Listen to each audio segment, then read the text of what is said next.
বিসমিল্লাহির রহমানির রহিম। না জানাটা অন্যায় নয়, কিন্তু অর্ধেকটা জেনে অথবা তাও না জেনে ভুল কথা বলাটা একেবারে মূর্খামির পরিচয় এবং অন্যায়। আসসালামু আলাইকুম ভিউয়ার্স, কী অবস্থা, কেমন আছেন? আশা রাখি সকলেই ভালো আছে নিজ নিজ অবস্থান থেকে, এবং আমিও আপনাদের দোয়ায় আল্লাহ পাকের অশেষ রহমতে আমার অবস্থান থেকে বেশ ভালোই আছি। পবিত্র ঈদুল আজহার মোবারকবাদ এবং শুভেচ্ছা জানিয়ে আজকের এই ভিডিওটি আমি শুরু করছি। এই তো আমি সকালে উঠে পুরো বাড়িটাই পরিষ্কার পরিচ্ছন্ন করে নিয়ে ডাইনিংটাও একটু গুছিয়ে নিলাম। তো আজকে সকাল থেকে উঠে কাজকর্মই ব্যস্ত হয়ে গেছি। তো ঈদের দিনে কিন্তু সকাল সকাল না উঠলে কিন্তু ভালো লাগে না, একটা ঈদের আমেজটা মনে হয় না। আর এইবার ঈদে তো আমাদের দেশের বাড়ি যাওয়া হয়নি, আর কি বলবো, দুঃখের কথা। আজকে আমাদের স্বজন ছাড়াই, প্রিয়জনদের ছাড়াই আজকের ঈদটা আমাদের পালন করতে হবে। কিছুই করার নাই, এটাই ছিল আমাদের কপালে।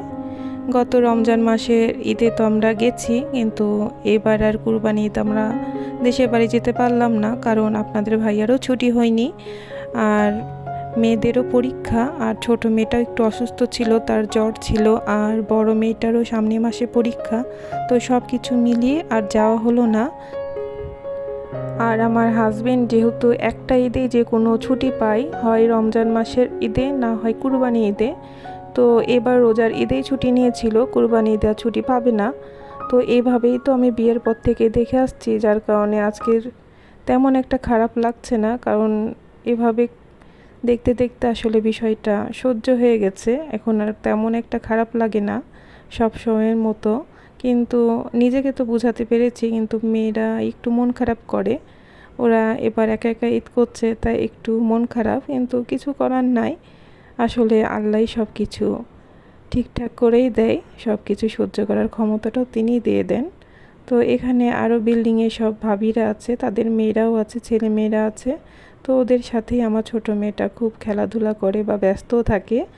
আর আমার ফ্ল্যাটে সবাই অনেক ভালো, অনেক অমায়িক, মানে মিশুক কোয়ালিটির, মানে সবাই সবার সাথে মিশি। তো আলহামদুলিল্লাহ এভাবে এই ঈদটা এবার ভালোই কেটেছে, একদম খারাপ না।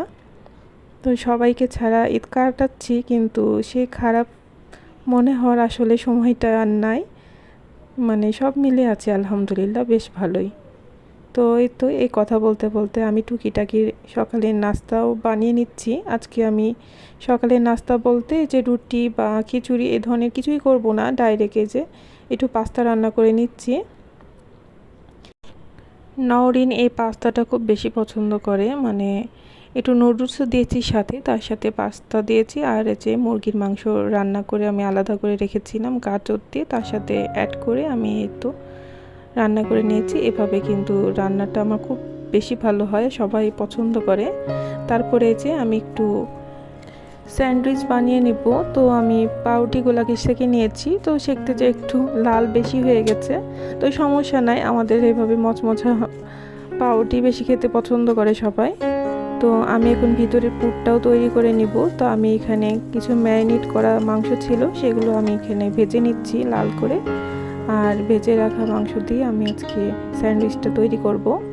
তো আমি একদম যে স্যান্ডউইচ যেভাবে তৈরি করে মেকারে, আমি সেভাবে করছি না, আমি চুলাতেই মানে আমার পদ্ধতিতে আমি করে নিচ্ছি, যেভাবে আমি মাঝে মাঝে করে খাই আসলে ভালো লাগে, সেভাবেই আমি করছি শর্টকাট পদ্ধতিতে।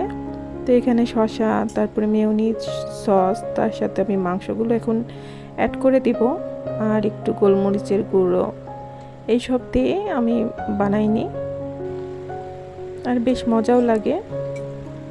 তার সাথে একটু পেঁয়াজ কুচি আর মরিচ কুচিও দিয়েছিলাম। এখন পর্যন্ত যে সকল আপু ও ভাইয়ারা আমার এই ভিডিওটির সাথেই আছেন, আশা রাখি আমার ভিডিওর কোনো একটি অংশ আপনার কাছে ভালো লেগেছে। আর এই ভালো লাগা থেকে আপনার কাছে আমার একটি আবদার, প্লিজ আমার ভিডিওটিতে একটি লাইক দিয়ে দিবেন। আর এই ধরনের ভিডিও যদি আপনারা সব সময় দেখতে চান, তো আমার চ্যানেলকে সাবস্ক্রাইব করে আমার চ্যানেলের পাশেই থেকে যেতে পারেন। আর যদি আপনি এই কাজটি অলরেডি করে থেকেছেন, তো আপনাকে জানাই অসংখ্য অসংখ্য ধন্যবাদ ও মন থেকে দোয়া। আর নতুন নতুন আপুরা যারা আমার এই ভিডিওটিতে যোগ হচ্ছেন প্রতিদিন, তো প্লিজ আমার চ্যানেলকে সাবস্ক্রাইব করে রাখবেন। এই তো ঘরোয়া পদ্ধতিতে আমার তৈরি হয়ে গেল স্যান্ডউইচ। এখন আমি এখানে মানে যেটা খিল সেমাই বলে, মানে সেই সেমাইটা আমি রান্না করব। তো এখানে সেমাইটা কিন্তু আমি ভেজে নিয়েছি আগে। তো আমার ভাজাটা আমি ডিটেলস আর দেখাইনি, শর্টকাটে দেখাই দিলাম। আর এদিকে আমি দুধটাও জাল দিয়ে রেখেছিলাম ঘন করে, এখন সে দুধের মধ্যে দিয়ে দিলাম। আর একটু সামান্য একটু জাল দিয়ে কিন্তু আমি নামিয়ে নিব। বেশিক্ষণ আসলে জাল দিলে কি হবে, দুধটা সম্পূর্ণ টেনে নেবে। আর এই ধরনের সেমাই মানে তখন আমার আর ভালো লাগে না, শক্ত হয়ে যায় আর ভালো লাগে না। একটু দুধ দুধ থাকে, সেই সময়টা আমার খেতে মানে আমাদের বাসায় সবাই পছন্দ করে আর কি।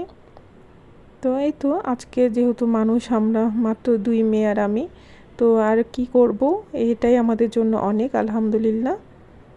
তো অনেক অল্প আয়োজনই করেছি, চটপটি করিনি বা আরও কোনো ঝাল বা তৈলাক্ত খাবার আর কিছুই করিনি, কারণ এই গরমে এত কিছু আসলে খেলে খুব প্রচুর পরিমাণে গ্যাস হচ্ছে।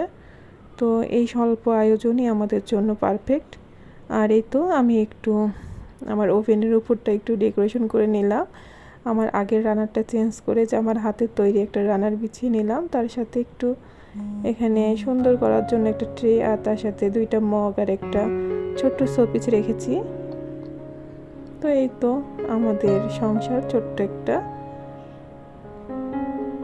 এর ফাঁকে কিন্তু আমি দুপুরে রান্নাও করে নিয়েছি অফ ক্যামেরায়, আর বেশি আমি রান্নার ভিডিও আর করিনি। তো এই তো আমার সব কাজকর্ম শেষ, ছোট মেয়েকে গোসল করিয়ে দিয়েছি, তাকেও রেডি করে দিয়েছি।